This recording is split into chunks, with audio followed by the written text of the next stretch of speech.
Exercise 2.5 का question number 1। यहाँ पर दो संख्याएं दी हैं, कौन सी बड़ी है ये हमने पता करना है। दशमलव वाली संख्याएं हैं तो दशमलव में आपको पता होना चाहिए। दशमलव में देखिए, दशमलव में क्या होता है, जैसे 31.123 है तो 1 इकाई है, 3 दहाई है। और दशमलव के बाद के स्थानों का जो नामकरण है, जैसे दशमलव के बाद पहला स्थान होता है दशांश, दूसरा होता है शतांश, तीसरा होता है हजारवा। दशांश का मतलब है 1/10 वाला भाग होता है, 10th पार्ट होता है ना, 1/10 बोलते हैं। शतांश 100th होता है, शतांश 100 मतलब 1/100। हजारवा 1/1000, इसको 1000th पार्ट बोलते हैं। यहाँ पे ध्यान से देखिए 0.5 और 0.05 में यहाँ पे दशांश स्थान पे देखिए 5 है और यहाँ दशांश स्थान पे 0 है। तो 5 जो है दशांश स्थान पे बड़ा है 0 से, इसलिए 0.5 संख्या बड़ी हुई और 0.05 छोटी हुई। 0.7 और 0.5 में 0.7 बड़ी है, 0.5 छोटी है, क्योंकि दशांश स्थान पे 7 बड़ा है, 5 छोटा है। 7 और 0.7 था तो 7 को हम 7.0 लिख सकते हैं। तो इकाई स्थान पे 7 है, यहाँ 0 है, तो इकाई स्थान पे 7 बड़ा है, इसलिए संख्या 7 0.7 से बड़ी है। 1.37 और 1.49 में 4 जो है वो दशांश स्थान पे है, बड़ा है, यहाँ 3 दशांश स्थान पे छोटा है, इसलिए 1.49 संख्या बड़ी है। 1.49 संख्या जो है वो बड़ी है। 2.03 2.30, यहाँ 2 इकाई स्थान पे बराबर है, दशांश स्थान पे 0 है, यहाँ 3 है तो 3 बड़ा है 0 से, तो हम लिखेंगे 2.30 बड़ी है। ठीक है। अब नेक्स्ट इज 0.8 और 0.88। 0 इकाई पे बराबर है, दशांश के ऊपर 8 भी 8 बराबर है।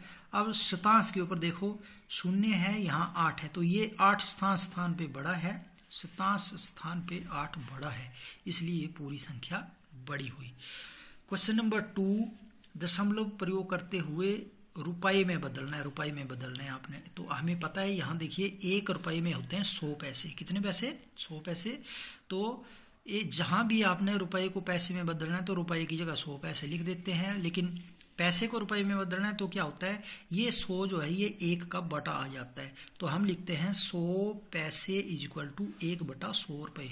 जहां भी पैसे को रुपए में बदलना तो 1/100 लगाना पड़ता है। अब देखिए 7 पैसे थे तो हमने लिखा 7/100 रुपए।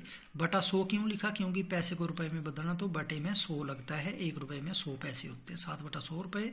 अब इसको कैसे करना है, नीचे जितने 0 हैं उतने स्थान छोड़ के दशमलव लगानी है। ये 7 है, नीचे 100 था तो दशमलव लगाना है हमने।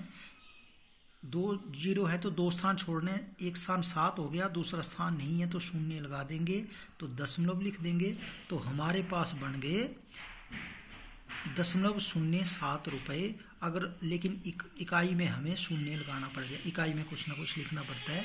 7 रुपए 7 पैसे, 7 रुपए को ऐसे लिखो, 7 पैसे की जगह 7/100 रुपए लिखना है, क्योंकि 1 रुपए में 100 पैसे होते हैं तो बटा 100 लग रहा है। 7 की जगह 7, 7/100 की जगह 0.07 आ जाएगा। 7 जैसे ये आया था यहाँ पे वैसे 0.7, 2 स्थान छोड़ के इस तरह से। तो ऐड किया 7 जमा 0.07, तो इसको ऐड करना दशमलव वाली संख्याओं को कैसे करते हैं, देखो इकाई में इकाई, तो इस तरह से जोड़ते हैं इसको। इस कई बार बच्चे जो है वो 7 जोड़ देते हैं तो गलत हो जाएगा। यहाँ पर इकाई स्थान 7 है, यहाँ इकाई स्थान 0 है। ठीक है, तो 7 का मतलब 7 के साथ और कुछ नहीं, तो 0 आप ऐसे लगा सकते हैं। तो ऐसे इसका आंसर तब आया 7.07 है ना।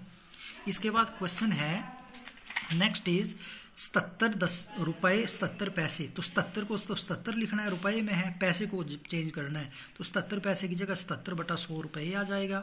बटा 100 क्यों लगता है ये आपको बता दिया है। तो अब 77 की जगह 77 और 77/100 की जगह आ जाएगा। देखो आपने 77 लिखना है और 2 0 है तो 2 स्थान छोड़ के दशमलव लगानी है, पहला स्थान दूसरा स्थान फिर दशमलव लगा दी, तो 0.77। अब इसको ऐड करना है तो इसको भी ऐसे ही ऐड करना है। देखिए 77 में ऐड करना है 0.77, क्योंकि जमा में हमें पता है इकाई के नीचे इकाई, दहाई के नीचे दहाई लिखते हैं, तो 77 में 7 इकाई का है, 0.77 में 0 इकाई का है, तो इस तरह से लिखना है। तो आपका आंसर आ जाएगा इस तरह से 77 रुपये 77.77 रुपये। 50 पैसे को क्या लिखना है, पैसे है तो रुपए में बदलने के लिए 1/100 रुपये लगते हैं। 50 की जगह 50 और पैसे की जगह 1/100 रुपये, तो 50/100।